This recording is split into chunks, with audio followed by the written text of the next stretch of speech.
Hi, today we are going to see how to add text in Photoshop. For adding text, you have to select the text tool. You will find it here, or you can also press T for selecting the text tool. So, now for adding text, click on the artboard of your Photoshop, then type your text.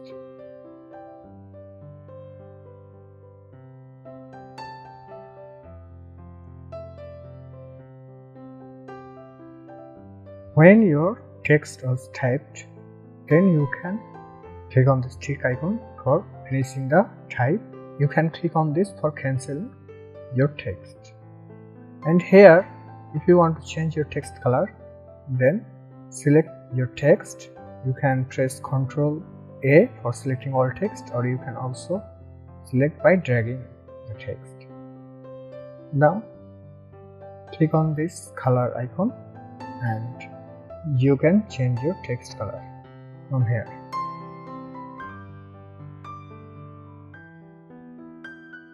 Here you can change the alignment of your text, and here you can change the size of your text. Here you can change the font family. So this is how you can add text in Photoshop. If you find this video helpful, please like the video, don't forget to subscribe and hit the bell icon. Thanks for watching.